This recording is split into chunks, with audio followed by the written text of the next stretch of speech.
Shalom, bon Erev Shabbat, Kitissa, Parashat Para.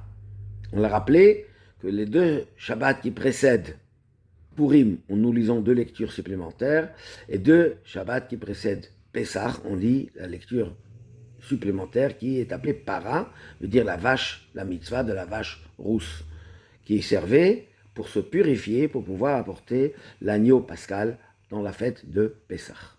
Le début, la paracha Kitissa veut dire quand tu prélèveras, parlant du prélèvement, du nombre, du recensement des bénis Israël, qui se faisait par le Machatzit HaShekel, le demi-cycle que chacun devait apporter.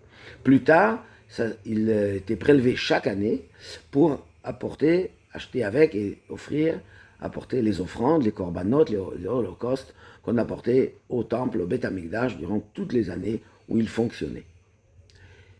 Disent nos sages que Moshe Rabbeinu avait du mal à comprendre cette mitzvah de Machatzit HaShekel, du demi-cycle. Et Dieu lui a montré une pièce de feu, Matbea Shel Esh, et là il a compris. Et la question qu'on pose chaque fois, qu'est-ce qu'il y avait tellement de difficile de comprendre la pièce d'une demi-cycle? Parmi les explications, on donne que Moshe Rabbeinu a appris les lois, les détails de cette mitzvah, et Dieu lui a dit que celui qui la porte pas, on peut l'obliger. On prend, si on prélève de manière de sorte qu'il doit apporter, à tel point qu'on lui prend un gage, et on garde un objet qui lui appartient jusqu'à ce qu'il paye son Machatzit HaShekel. Et la question, elle se pose, à quoi ça sert? Si quelqu'un n'a pas envie de faire quelque chose, et on le force, il le fait forcer, alors, ça a une valeur. Est-ce que c'est vraiment important? La même chose on pose aujourd'hui au Lubavitch, que nous venons de marquer les 50 ans. Vous mettez les téphilines aux gens, beaucoup, la plupart le font avec plaisir, avec envie, ils le remercient, et d'autres le font parce qu'on les a obligés, ou parce qu'ils veulent se débarrasser. Ils disent, bon, allez, je les mets, et laisse-moi tranquille. Et là, on se demande, est-ce que ça a une valeur? Est-ce que c'est quelqu'un fait une mitzvah parce qu'ils se sont obligés? Est-ce que ça a un sens? Ça a une signification?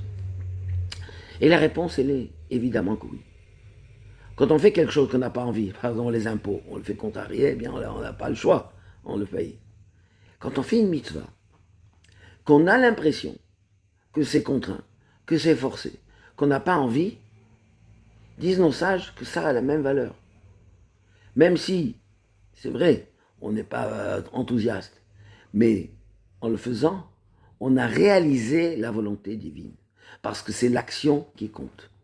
Mais Moshe Rabbeinu a compris la réponse quand Dieu lui montre la pièce de feu. Ce qui veut dire, c'est qu'au fond, on est content. Et même les personnes, on a vu par expérience, à qui on a dit, venez écouter la Megillah. Ils n'avaient pas envie, ils sont restés une demi-heure à l'écouter. Et après, merci, c'était très bien. On est content que vous nous avez appelés. Parce qu'en fait, c'est ça qui est important. C'est de faire l'action.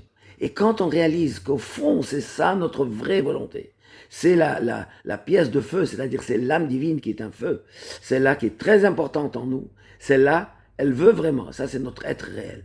Donc quand on fait une mitzvah pour Akadosh Baruch Hu, même si en apparence on n'est pas content, c'est le Yetzer Hara. Mais en fait, dans le fond, nous voulons le faire, et nous le faisons. Et nous le faisons avec cœur et avec joie, ça nous apporte toutes les bénédictions divines, matérielles et spirituelles, et le shalom en Israël et partout dans le monde. Shabbat shalom ou mevorach.